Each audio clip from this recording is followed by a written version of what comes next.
यहाँ पर हम पढ़ रहे हैं त्रिभुजों के बारे में। और त्रिभुजों के बारे में जब हम यहाँ पर पढ़ रहे हैं तो हम पढ़ेंगे त्रिभुजों की समरूपता कसौटी के बारे में। त्रिभुजों की समरूपता कसौटी यानी कि उनकी सिमिलरिटी जो क्राइटेरिया है वो क्या है। तो यहाँ पर हम इंट्रोडक्शन के रूप में पढ़ रहे हैं चैप्टर नंबर 6 जो है कक्षा 10th का। कक्षा 10th का जो चैप्टर नंबर 6 है ट्राइंगल्स, उसको हम पढ़ने जा रहे हैं। इससे पहले हमने आपको इसके बारे में काफी इंट्रोडक्शन करवा दिया था कि एक त्रिभुज क्या होता है। तो सरल रेखाओं से बनी एक आकृति या सरल रेखाओं से घिरी आकृति को त्रिभुज कहते हैं। और जिन रेखाओं से यह आकृति घिरती है उन्हें त्रिभुज की भुजाओं के रूप में जाना जाता है।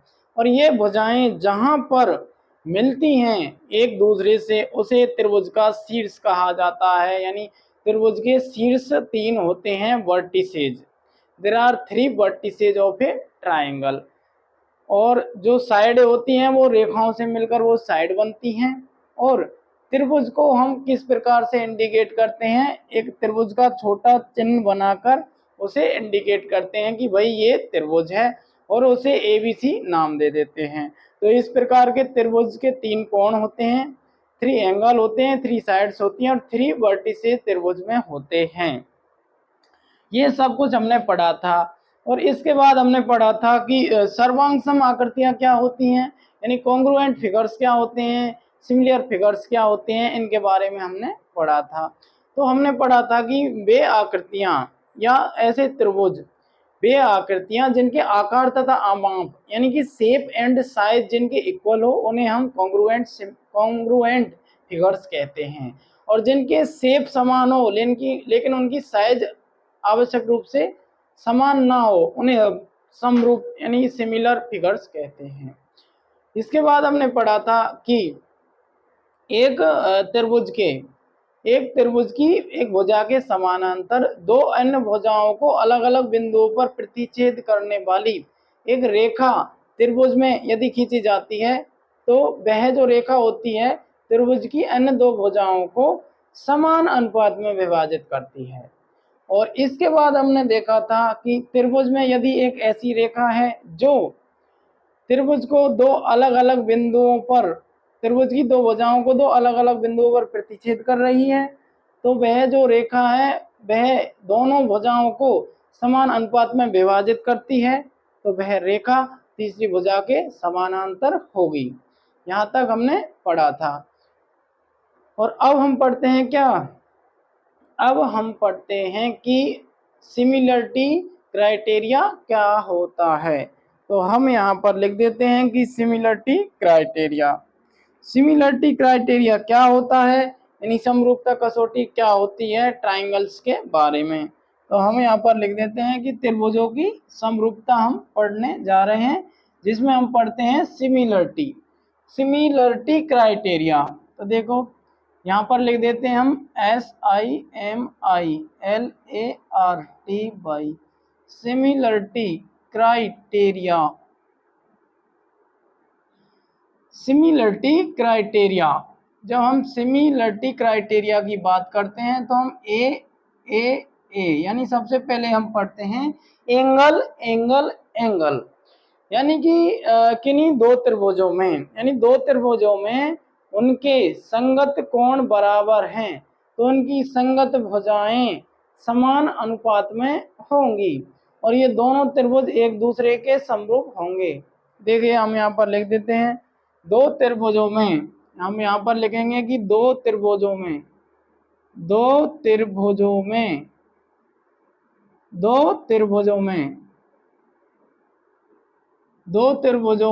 यदि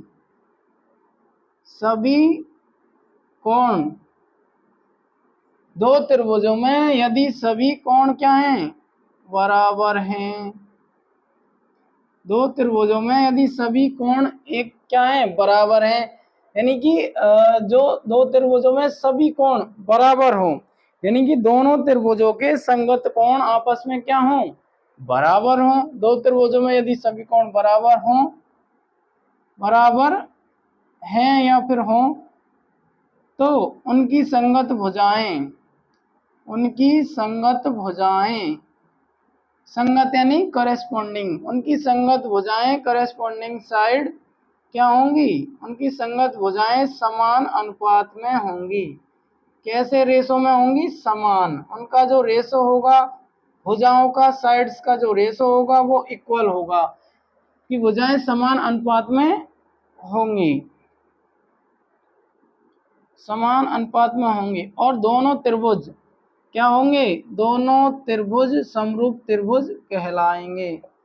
दोनों त्रिभुज कैसे होंगे, समरूप त्रिभुज होंगे, यानी दोनों सिमिलर ट्रायंगल होंगे, दोनों त्रिभुज समरूप त्रिभुज होंगे। समरूपता कसौटी के अनुसार, समरूपता कसौटी, समरूपता कसौटी को इंग्लिश में कहते हैं सिमिलरिटी क्राइटेरिया।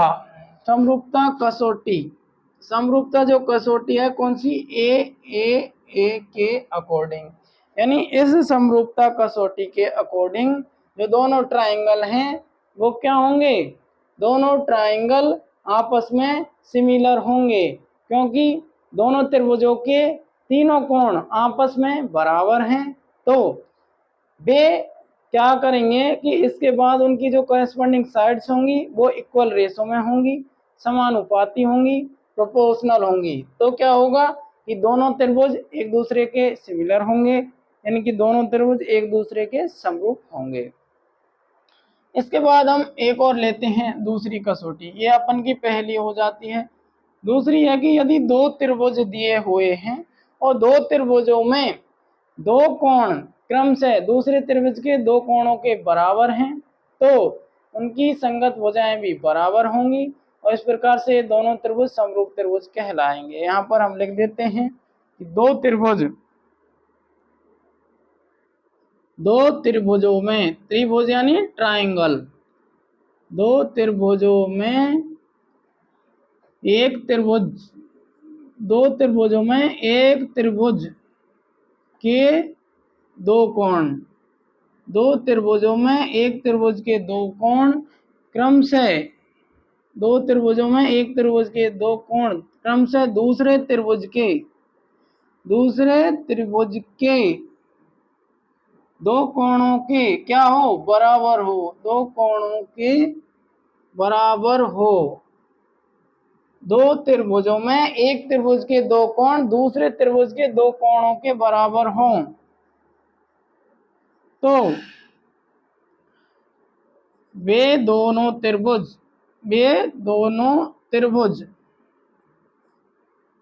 समरूप होंगे, वे दोनों त्रिभुज क्या होंगे, समरूप होंगे।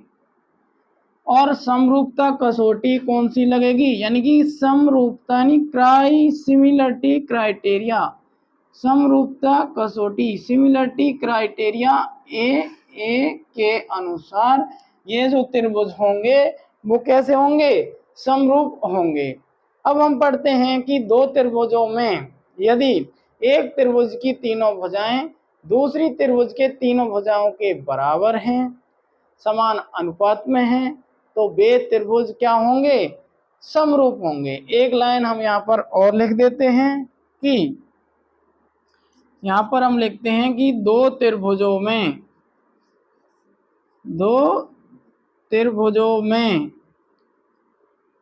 एक त्रिभुज के, दो त्रिभुजों में एक त्रिभुज की भुजाएं दूसरे त्रिभुज की, दो त्रिभुजों में एक त्रिभुज की बजाय दूसरे त्रिभुज की भुजाओं के समान अनुपात में हैं। हम देखते हैं कि एक त्रिभुज की भुजाएं दूसरे त्रिभुज की भुजाओं के समान अनुपात में हैं तो संगत कोण भी क्या होंगे, संगत कोण भी बराबर होंगे, संगत कोण भी बराबर होंगे। अतः जो त्रिभुज होंगे वो क्या होंगे, समरूप होंगे। त्रिभुज समरूप होंगे किसके अनुसार? ये अपन की एस एस एस समरूपता कसौटी हो जाएगी। यानी कि समरूपता कसौटी साइड के अनुसार जो दोनों त्रिभुज हैं वो कैसे होंगे? सिमिलर होंगे। सिमिलरिटी आ जाएगी यहाँ पर, similarity criteria S S S. इसके बाद हम एक और देखते हैं कि यदि एक त्रिभुज, यहाँ पर लिख देते हैं कि यदि एक त्रिभुज का एक कोण, यदि एक त्रिभुज का एक कोण दूसरे त्रिभुज, यदि एक त्रिभुज का एक कोण दूसरे त्रिभुज के एक कोण यानी संगत कोण दूसरे त्रिभुज के एक कोण के क्या हो? एक कोण के बराबर है, तो बराबर हो या बराबर है तो इन कोणों को बनाने वाली भुजाएं, इन कोणों को बनाने वाली भुजाएं समान अनुपात में होंगी। इन कोणों को बनाने वाली जो भुजाएं हैं वो समान अनुपात में होंगी।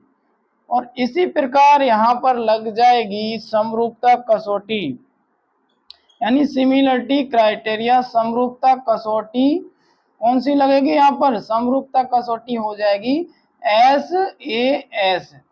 यानी इस समरूपता कसौटी के अनुसार वे जो दोनों त्रिभुज होंगे, वे कैसे होंगे? हमारे दोनों त्रिभुज हमारे सिमिलर क्राइटेरिया का पालन करेंगे। यानी कि वे दोनों त्रिभुज कैसे होंगे? समरूप होंगे। तो हमने यहाँ पर आपको 4 जो सिमिलर क्राइटेरिया बताए हैं। एक है एंगल वाला, दूसरा है कौन सा? डबल एंगल वाला, तीसरा है ट्रिपल साइड वाला, और एक है 2 साइड और एक एंगल यदि बराबर हो।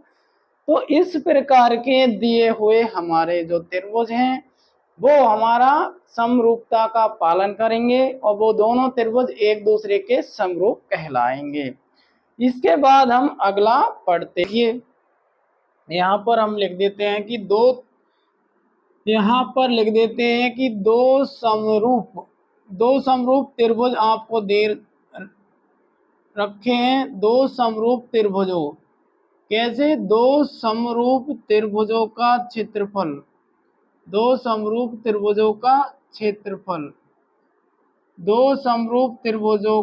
क्षेत्रफल, area of two similar triangles, दो समरूप त्रिभुजों का क्षेत्रफल, या फिर ऐसे लिख सकते हैं कि दो समरूप त्रिभुजों के क्षेत्रफल का अनुपात, दो समरूप त्रिभुजों के क्षेत्रफल का अनुपात, दो समरूप त्रिभुजों के क्षेत्रफल का अनुपात। देखिए क्या कह रहे हैं हम कि दो समरूप त्रिभुजों के क्षेत्रफल का अनुपात किसके बराबर होता है?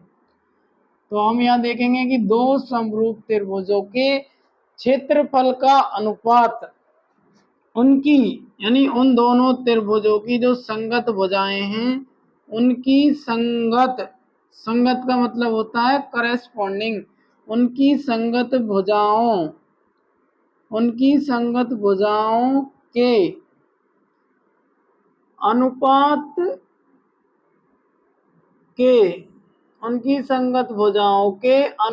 के वर्ग के बराबर होता है, अनुपात के वर्ग के बराबर होता है, वर्ग के बराबर होता है। देखिए हम कह रहे हैं कि दो समरूप त्रिभुज यदि आपको दे रखे हैं तो उन दोनों समरूप त्रिभुजों के जो क्षेत्रफल का अनुपात होगा वो उन दोनों त्रिभुजों की संगत भुजाओं के अनुपात के वर्ग के बराबर होगा। यदि हम उन दोनों त्रिभुजों की संगत भुजाएं निकालें और उन संगत भुजाओं का अनुपात निकालें और उनका हम यदि वर्ग कर दें तो उस वर्ग के बराबर हमारा उन दोनों त्रिभुजों के क्षेत्रफल का अनुपात होगा। यानी हम कह सकते हैं कि दो समरूप त्रिभुजों के क्षेत्रफल का अनुपात उनकी संगत भुजाओं के अनुपात के वर्ग के बराबर होता है। इसके बाद हम अगली लाइन पढ़ते हैं कि यदि किसी समकोण त्रिभुज के शीर्ष वर्टिसेज को शीर्ष कहते हैं, यानी किसी समकोण त्रिभुज के शीर्ष से हम एक लंब डालते हैं कर्ण वाली भुजा पर, तो इस प्रकार लंब के दोनों ओर बने त्रिभुज क्या होंगे, समरूप होंगे संपूर्ण त्रिभुज के, और आपस में भी परस्पर समरूप होंगे। इसके बाद हम पढ़ेंगे कि यदि किसी समकोण त्रिभुज के यानी किसी समकोण त्रिभुज के कर्ण का वर्ग अन्य दो भुजाओं के वर्गों के योग के बराबर होता है, इसे पाइथागोरस प्रमेय कहते हैं। और लास्ट का पॉइंट हम पढ़ने जा रहे हैं कि यदि किसी त्रिभुज में एक भुजा का वर्ग अन्य दो भुजाओं के वर्गों के योग के बराबर है तो तीसरी भुजा के सम्मुख हमेशा समकोण रहेगा। तो यहाँ पर अब हम लिखते हैं कि यदि किसी समकोण त्रिभुज के शीर्ष से, यहाँ पर एक पॉइंट ये हो जाता है, दूसरा होता है हमारा यदि किसी समकोण त्रिभुज वह होता है जिसमें 90 डिग्री का कोण होता है, जिसे राइट एंगल ट्राइंगल भी कहा जाता है। तो यदि किसी समकोण त्रिभुज के समकोण वाले शीर्ष से, हम कह रहे हैं कि यदि किसी समकोण त्रिभुज के समकोण वाले शीर्ष से, समकोण वाले शीर्ष का मतलब है कि उस शीर्ष पे समकोण यानी कि 90 डिग्री का कोण बना हुआ है। यदि किसी समकोण त्रिभुज के समकोण वाले शीर्ष से कर्ण पर, जो कर्ण होता है हाइपोटेन्स जैसे कहते हैं, हाइपोटेन्यूज, तो शीर्ष से कर्ण पर या कर्ण वाली भुजा पर क्या डाला जाता है, कर्ण वाली भुजा पर लंब डाला जाता है। हम कह रहे हैं कि एक समकोण त्रिभुज के समकोण वाले शीर्ष से यदि कर्ण वाली भुजा पर लंब डाला जाता है, देखिए लंब डाला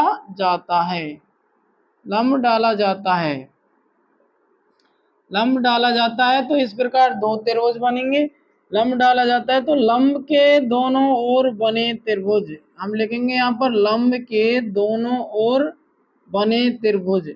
जब हम लंब डालेंगे तो लंब के दोनों ओर त्रिभुज बनेंगे दो, और जो हमारा त्रिभुज दे रखा है राइट एंगल ट्राइंगल, वो दो भागों में बढ़ जाएगा। तो लंब के दोनों ओर बने त्रिभुज संपूर्ण त्रिभुज के, लंब के दोनों ओर बने त्रिभुज संपूर्ण त्रिभुज के समरूप होते हैं। जो दोनों त्रिभुज बने हैं वो संपूर्ण त्रिभुज के समरूप होते हैं और परस्पर भी समरूप होते हैं और परस्पर भी यानी आपस में भी क्या होंगे, समरूप होंगे, परस्पर भी समरूप होते हैं। तो देखिए यहाँ पर ध्यान से, परस्पर भी समरूप होते हैं। अब हम आपको लिखाते हैं कि किसी समकोण त्रिभुज के कर्ण का वर्ग उसके लंब और आधार के वर्गों के योग के बराबर होता है। या हम लिख सकते हैं कि किसी समकोण त्रिभुज के कर्ण का वर्ग, यहाँ पर लिखेंगे हम कि किसी समकोण त्रिभुज यानी राइट एंगल ट्राइंगल, किसी समकोण त्रिभुज, हम यहाँ पर लिखने जा रहे हैं कि किसी समकोण त्रिभुज के कर्ण का वर्ग, किसी समकोण त्रिभुज के कर्ण का वर्ग उसकी, किसी समकोण त्रिभुज के कर्ण का वर्ग उसकी शेष दो भुजाओं, देखिए हम क्या करें कि किसी समकोण त्रिभुज के कर्ण का वर्ग उसकी शेष दो भुजाओं के वर्गों के योग के बराबर होता है, वर्गों के योग के बराबर होता है, वर्गों के योग के बराबर होता है। हम यहाँ पर कह रहे हैं कि किसी समकोण त्रिभुज के कर्ण का वर्ग उसकी शेष दो भुजाओं के वर्गों के योग के बराबर होता है, और इसे ही हम पाइथागोरस प्रमेय कहते हैं। तो इसे हम लिख देंगे, इसे पाइथागोरस प्रमेय कहा जाता है। इसे पाइथागोरस प्रमेय कहा जाता है। It is called Pythagoras theorem. इसे पाइथागोरस प्रमेय कहा जाता है। किसे? जब त्रिभुज की एक भुजा का वर्ग यानी कर्ण का वर्ग उसकी शेष दो भुजाओं के वर्गों के योग के बराबर होता है, तो यह पाइथागोरस थ्योरम कहलाती है। अब देखिए, अब लास्ट में हम पढ़ते हैं कि यदि किसी त्रिभुज की एक भुजा का वर्ग उसकी शेष दो भुजाओं के वर्गों के योग के बराबर है, तो उसकी तीसरी भुजा के सम्मुख हमेशा समकोण होता है। देखिए यहाँ पर लिखेंगे हम कि यहाँ पर लिखेंगे यदि किसी, यहाँ पर हम पहले समकोण नहीं लिखेंगे, यहाँ पर पहले लिखा था किसी समकोण त्रिभुज के, लेकिन यहाँ पर लिखेंगे यदि किसी त्रिभुज की, यदि किसी त्रिभुज की एक भुजा का वर्ग, हम लिख रहे हैं कि यदि किसी त्रिभुज की एक भुजा का वर्ग, यदि किसी त्रिभुज की एक भुजा का वर्ग अन्य दो भुजाओं, यदि किसी त्रिभुज की एक भुजा का वर्ग अन्य दो भुजाओं के वर्गों के योग के बराबर है, वर्गों के योग के बराबर है। हम कह रहे हैं यदि किसी त्रिभुज की एक भुजा का वर्ग है जो अन्य दो भुजाओं के वर्गों के योग के बराबर है, अन्य दो भुजाओं के वर्गों के योग के बराबर है, तो तीसरी भुजा के सम्मुख, तीसरी भुजा यानी कि जो थर्ड साइड होगी, तीसरी भुजा के सम्मुख, तीसरी भुजा के सम्मुख क्या होगा? समकोण होगा। यानी 90 डिग्री का कोण कौन सी भुजा के सामने होगा? तीसरी भुजा के, यानी तीसरी भुजा के सामने हमारा क्या हो जाएगा? समकोण, यानी 90 डिग्री का कोण हो जाएगा। तो यहाँ तक आपने ये अच्छे ढंग से लिख भी लिया है और समझ भी लिया है। इसे ध्यान से नोटबुक में नोट कर लीजिए और इसको बार बार रिवाइज कीजिए। तो हमने पढ़ा है, अब तक क्या पढ़ा है हमने कि त्रिभुज क्या होता है। तो हमने पढ़ा है कि तीन सरल रेखाओं से घिरी आकृति को त्रिभुज कहते हैं, और जिन सरल रेखाओं से घिर करके ये त्रिभुज वाली आकृति बनती है उन सरल रेखाओं को त्रिभुज की भुजाओं के रूप में जाना जाता है। और ये त्रिभुज की भुजाएं जहां पर मिलती हैं उसे हम शीर्ष वर्टिसेज कहते हैं, और उन रेखाओं को भुजाएं कहा जाता है। त्रिभुज में तीन शीर्ष होते हैं, तीन भुजाएं होती हैं और तीन हमारे एंगल यानी कि कोण होते हैं। इसके बाद हमने पढ़ा था कि हमारी सर्वांग सम यानी कि कॉन्ग्रुएंट फिगर्स क्या होते हैं, सर्वांग सम आकृतियां क्या होती हैं। तो ऐसी आकृतियां जिनके आकार और आमाप यानी शेप एंड साइज इक्वल हो उन्हें हम कहते हैं सर्वांग सम यानी कॉन्ग्रुएंट फिगर्स। दूसरा हमने पढ़ा था कि सिमिलर फिगर्स। तो सिमिलर फिगर्स क्या होते हैं? तो ऐसी आकृतियां जिनके आकार समान हो लेकिन आवश्यक रूप से जिनके आमाप यानी कि आवश्यक रूप से जिनकी साइज समान ना हो उन्हें हम सिमिलर फिगर्स यानी कि समरूप आकृतियां कहते हैं। और हमने देखा कि सभी सर्वांग सम जो आकृतियां होती हैं वो हमारी समरूप आकृतियां हो सकती हैं, लेकिन सभी समरूप आकृतियां आवश्यक रूप से सर्वांग सम आकृतियां नहीं होती। और इसके बाद हमने पढ़ा था कि यदि हम एक त्रिभुज में एक त्रिभुज की किसी भुजा के समानांतर यदि हम अन्य दो भुजाओं को भिन्न भिन्न बिंदुओं पर प्रतिच्छेद करने वाली एक रेखा खींचें तो वह रेखा होती है अन्य दो भुजाओं को अलग अलग बिंदुओं पर उन्हें समान अनुपात में विभाजित करती है। दूसरे रूप में हम देखें तो एक त्रिभुज की एक भुजा के समांतर जो एक रेखा होती है, त्रिभुज की एक भुजा के जो समांतर रेखा होगी वह त्रिभुज की अन्य दो भुजाओं को अलग अलग बिंदुओं पर प्रतिच्छेद करने के साथ साथ उनको समान अनुपात में विभाजित करने के साथ साथ वह तीसरी भुजा के समानांतर होगी। इसे हम दूसरे रूप में ये कह सकते हैं कि यदि एक भुजा या एक रेखा जो त्रिभुज को दो अलग अलग भुजाओं पर अलग अलग बिंदुओं पर प्रतिच्छेद करती है और यदि वह उस त्रिभुज की उन दोनों भुजाओं को समान अनुपात में विभाजित करती है तो आवश्यक रूप से यानी अवश्य ही वह त्रिभुज की तीसरी भुजा के समानांतर होगी।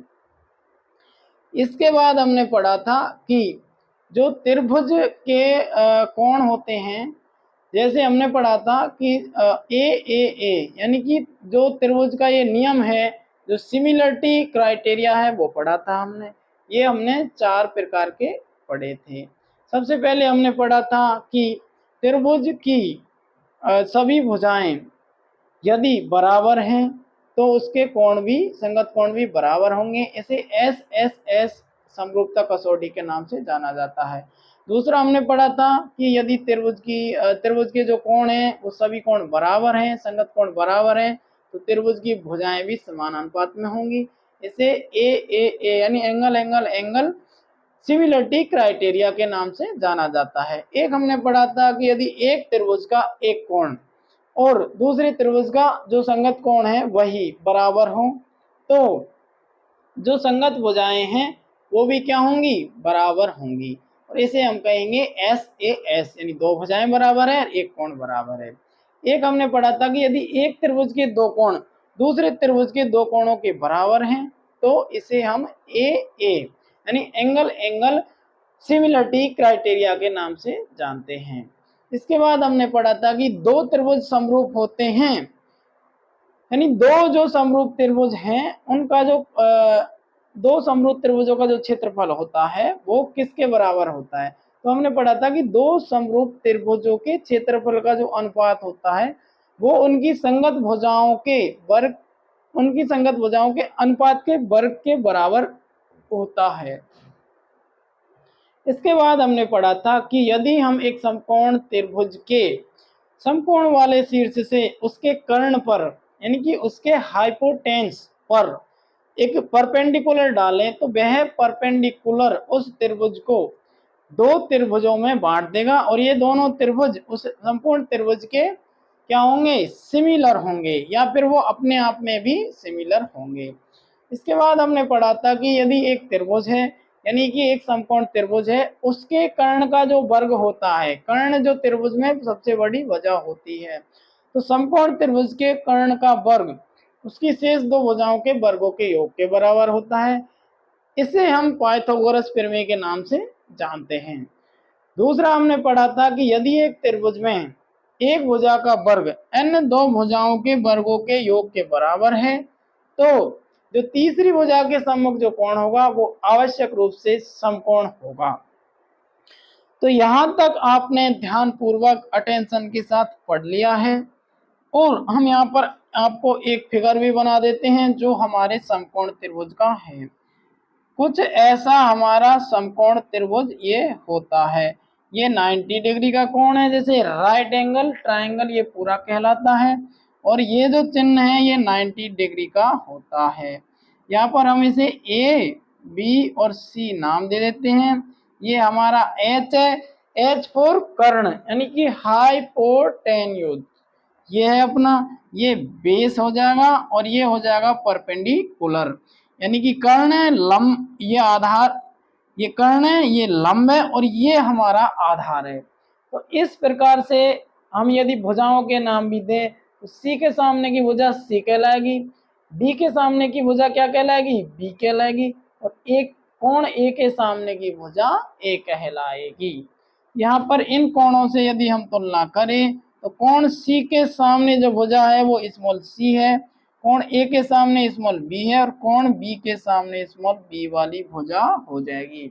इस तरह से ये एबीसी है और ये त्रिभुज है। इसी पर सारी जो ए पॉइंट है वो लागू होते हैं कि यदि किसी त्रिभुज की एक भुजा का वर्ग यानी किसी एक भुजा का वर्ग अन्य दो भुजाओं के वर्गों के योग के बराबर है इन दोनों के वर्गों के योग के बराबर है इसका वर्ग, तो फिर इस तीसरी भुजा के सामने 90 डिग्री का कोण होगा यानी समकोण होगा। ये इस प्रकार से है। और जो ये है कि यदि किसी समकोण त्रिभुज के कर्ण का वर्ग यानी इसका वर्ग शेष दो भुजाओं के वर्गों के योग के बराबर है, इन दोनों भुजाओं के वर्गों के योग के बराबर है, तो हम क्या करेंगे कि ये बराबर होता है तो इसे पाइथागोरस प्रमेय के नाम से जाना जाता है। इस प्रकार हमने आपको इसके सारे पॉइंट बता दिए हैं। ध्यान से इसे बार बार देख लीजिएगा, रिवाइज कीजिएगा, वीडियो को लाइक कीजिए और चैनल को सब्सक्राइब कीजिए और अपने दोस्तों के साथ इसको शेयर कीजिए और इसी प्रकार पढ़ते रहिए। Thanks for watching.